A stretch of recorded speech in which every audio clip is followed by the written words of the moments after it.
ഇറാഖിൽ നിന്ന് America പിന്മാറുകയാണോ? Erbil സൈനിക താവളത്തിൽ നിന്നുള്ള US സൈനിക നീക്കങ്ങൾ പുതിയ ചർച്ചകൾക്ക് വഴിവെച്ചിരിക്കുകയാണ്. ഔദ്യോഗികമായി ഇതൊരു പുനഃക്രമീകരണം എന്നാണ് പറയുന്നത്. പക്ഷേ ഇതിന് പിന്നിൽ എന്താണ് നടക്കുന്നത്? വിശദമായി പരിശോധിക്കാം. ഞാൻ അഞ്ജിത. അമേരിക്കൻ സൈന്യം ഇറാഖിലെ കുർദിസ്ഥാൻ മേഖലയിലുള്ള എർബിൽ അന്താരാഷ്ട്ര വിമാനത്താവളത്തിന് സമീപമുള്ള സൈനിക താവളത്തിൽ നിന്ന് സൈനികരെയും ഭാരമേറിയ ഉപകരണങ്ങളെയും പിൻവലിക്കാൻ തുടങ്ങിയെന്ന റിപ്പോർട്ടുകൾ അടുത്തിടെ പുറത്തു വന്നു. ഈ നീക്കത്തെ അമേരിക്കയും ഇറാഖ് സർക്കാരും മുൻകൂട്ടി തീരുമാനിച്ചിരുന്ന സൈനിക പുനർവിന്യാസത്തിന്റെ ഭാഗമായാണ് വിശേഷിപ്പിച്ചത്. സെപ്റ്റംബർ 30-നകം അമേരിക്കൻ സേനയുടെ പുനഃക്രമീകരണം പൂർത്തിയാക്കാനുള്ള ധാരണയുടെ ഭാഗമാണിത് എന്നാണ് ഔദ്യോഗിക വിശദീകരണം.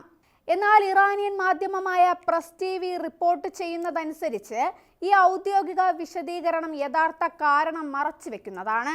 അവരുടെ റിപ്പോർട്ടിൽ പറയുന്നത് ഇറാന്റെ കൃത്യമായ ഡ്രോൺ മിസൈൽ ആക്രമണങ്ങൾ അമേരിക്കയുടെ പാട്രിയറ്റ് വ്യോമ പ്രതിരോധ സംവിധാനങ്ങളെ തകർത്തതോടെയാണ് എർബിലിൽ തുടരുന്നത് അപകടകരമായതായി മാറിയതെന്നും അതിനാലാണ് അമേരിക്ക അതിവേഗ പിൻവലിക്കൽ ആരംഭിച്ചത് എന്നുമാണ് റിപ്പോർട്ട് പ്രകാരം ജൂലൈ 16-നും ജൂലൈ 24-നും പകർത്തിയ ഉപഗ്രഹ ചിത്രങ്ങൾ എർബിൽ അന്താരാഷ്ട്ര വിമാനത്താവളത്തിലെ പാട്രിയറ്റ് ലോഞ്ചറുകൾ ആക്രമണത്തിൽ തകർന്നതായി കാണിക്കുന്നു എന്നാണ് അവകാശവാദം. ഈ ചിത്രങ്ങൾ സ്വതന്ത്ര നിരീക്ഷകർ വിശകലനം ചെയ്തതായും റിപ്പോർട്ടിൽ പറയുന്നു. എന്നാൽ ഈ ചിത്രങ്ങളുടെ അടിസ്ഥാനത്തിൽ ഉണ്ടായ നാശനഷ്ടങ്ങളുടെ വ്യാപ്തി സ്വതന്ത്രമായി സ്ഥിരീകരിക്കപ്പെട്ടിട്ട് ഇല്ല എന്നതും ശ്രദ്ധിക്കേണ്ടതാണ്.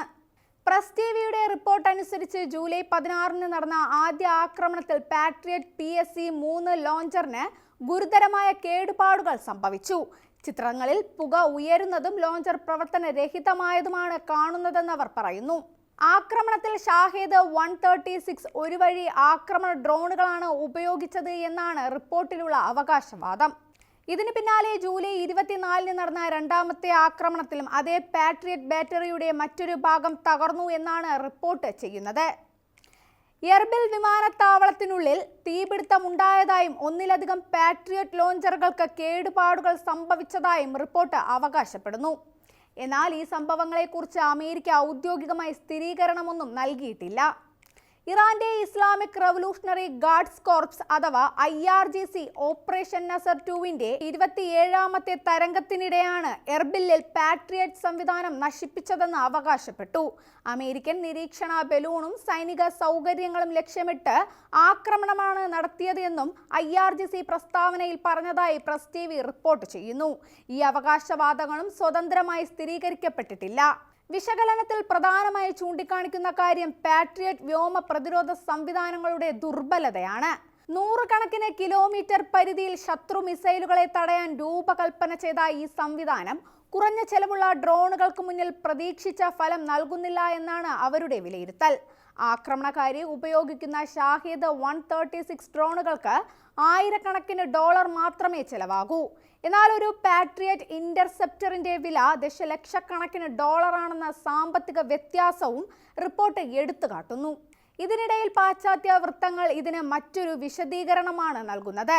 അമേരിക്കൻ സേനയുടെ നീക്കം മുൻകൂട്ടി നിശ്ചയിച്ചിരുന്ന പുനർവിന്യാസ പദ്ധതിയുടെ ഭാഗമാണെന്നും ഇറാഖിലെ സുരക്ഷാ ചുമതലകൾ ക്രമേണ പ്രാദേശിക സേനയ്ക്ക് കൈമാറുന്ന ദീർഘകാല പദ്ധതിയുമായി ബന്ധപ്പെട്ടതാണെന്നുമാണ് അവർ പറയുന്നത്.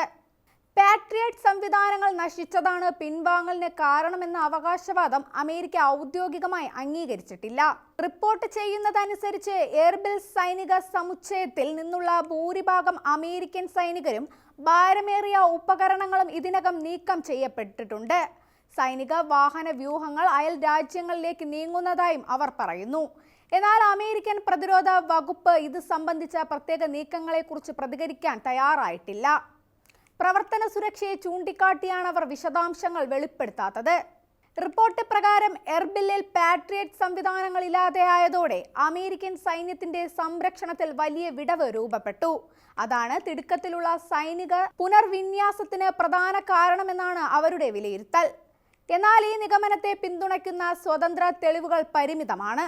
ഇറാനിയൻ മാധ്യമമായ പ്രസ് TV മറ്റൊരു പ്രധാന വാദവും ഉന്നയിക്കുന്നു. അവരുടെ അഭിപ്രായത്തിൽ ഇറാഖി കുർദിസ്ഥാനിൽ അമേരിക്കയുടെ സ്ഥിര സൈനിക സാന്നിധ്യം ഇനി സുരക്ഷിതമല്ല. അതിനാൽ അമേരിക്ക തങ്ങളുടെ സൈനിക വിന്യാസം കുവൈറ്റ്, ജോർദാൻ, മറ്റ് ഗൾഫ് രാജ്യങ്ങൾ എന്നിവിടങ്ങളിലേക്ക് പുനഃക്രമീകരിക്കുകയാണ് എന്നാണ് റിപ്പോർട്ടിൽ പറയുന്നത്. അതേസമയം അമേരിക്ക പ്രതിരോധ നയവിദഗ്ധരുടെ ഭാഗത്തു നിന്നും പാട്രിയറ്റ് മിസൈൽ ശേഖരങ്ങളെക്കുറിച്ച് ചർച്ചകൾ നടന്നിട്ടുണ്ട്. യുക്രൈനിലേക്കുള്ള കൈമാറ്റങ്ങളും വർദ്ധിച്ച ആവശ്യകതയും പാട്രിയറ്റ് ഇന്റർസെപ്റ്ററുകളുടെ ലഭ്യതയെ ബാധിച്ചിട്ടുണ്ടെന്ന് ചില പഠനങ്ങൾ ചൂണ്ടിക്കാണിക്കുന്നുണ്ട്. എന്നാൽ എർബിലിലെ സംഭവങ്ങളുമായി അതിന് നേരിട്ടുള്ള ബന്ധമുണ്ട് എന്നതിന് പൊതുവായി സ്ഥിരീകരിച്ച തെളിവുകളില്ല. റിപ്പോർട്ടിൽ ആവർത്തിച്ച് പറയുന്ന മറ്റൊരു കാര്യം ഇറാന്റെ കൃത്യതയാർന്ന ഡ്രോൺ ആക്രമണങ്ങൾ അമേരിക്കൻ സൈനിക തന്ത്രത്തെ മാറ്റിമറിച്ചു എന്നാണ്. എർബിലിലെ സംഭവങ്ങൾ ഡ്രോൺ യുദ്ധത്തിന്റെ പുതിയ യാഥാർത്ഥ്യമാണ് കാണിക്കുന്നത് എന്നും അവർ വിലയിരുത്തുന്നു. വില കൂടിയ പ്രതിരോധ സംവിധാനങ്ങളെ അപേക്ഷിച്ച് കുറഞ്ഞ ചെലവിൽ നിർമ്മിക്കാവുന്ന ഡ്രോണുകൾ വലിയ തന്ത്രപരമായ നേട്ടം നൽകുന്നുവെന്നാണ് അവരുടെ നിഗമനം. എന്നാൽ പാശ്ചാത്യ സൈനിക വിശകലന വിദഗ്ധർ ഇതിനെ കൂടുതൽ ജാഗ്രതയോടെയാണ് കാണുന്നത്. ഒരു യുദ്ധത്തിൽ ഒറ്റപ്പെട്ട സംഭവങ്ങളുടെ അടിസ്ഥാനത്തിൽ മുഴുവൻ വ്യോമ പ്രതിരോധ സംവിധാനത്തിന്റെ കാര്യക്ഷമത വിലയിരുത്താനാകില്ലെന്ന അവരുടെ അഭിപ്രായം. കൂടാതെ എർബിലിൽ പാട്രിയറ്റ് സംവിധാനങ്ങൾ പൂർണ്ണമായും നശിച്ചു എന്ന അവകാശവാദം സ്വതന്ത്ര ഉപഗ്രഹ വിശകലനങ്ങളിലൂടെ ഇതുവരെ വ്യക്തമായി സ്ഥിരീകരിക്കപ്പെട്ടിട്ടില്ല എന്നും അവർ ചൂണ്ടിക്കാണിക്കുന്നു. അപ്പോൾ യഥാർത്ഥത്തിൽ എന്താണ് എർബിലിൽ സംഭവിച്ചത്? അമേരിക്കയും പല പാശ്ചാത്യ വൃത്തങ്ങളും രണ്ടാമത്തെ വിശദീകരണത്തെയാണ് പിന്തുണയ്ക്കുന്നത്. അതിനാൽ ഈ വിഷയത്തിൽ ഇപ്പോഴും നിരവധി ചോദ്യങ്ങൾ അവശേഷിക്കുന്നു. യുദ്ധ സാഹചര്യങ്ങളിൽ ഇരുപക്ഷങ്ങളും വിവരയുദ്ധം നടത്തുന്നതിനാൽ ഏതൊരു അവകാശവാദവും സ്വതന്ത്രമായി സ്ഥിരീകരിക്കപ്പെടുന്നതുവരെ ജാഗ്രതയോടെ സമീപിക്കേണ്ടത് അത്യാവശ്യമാണ്. എന്നാൽ ഒരു കാര്യം വ്യക്തമാണ്, ഡ്രോണുകൾ, മിസൈലുകൾ, വ്യോമ പ്രതിരോധ സംവിധാനങ്ങൾ എന്നിവയുടെ മത്സരം ആധുനിക യുദ്ധത്തിന്റെ സ്വഭാവം തന്നെ മാറ്റിമറിക്കുകയാണ്. അടുത്ത ദിവസങ്ങളിൽ പുറത്തുവരുന്ന പുതിയ തെളിവുകൾ ഈ സംഭവത്തിന്റെ യഥാർത്ഥ ചിത്രം കൂടുതൽ വ്യക്തമാക്കുമോ എന്ന കാത്തിരുന്ന് കാണേണ്ടതുണ്ട്.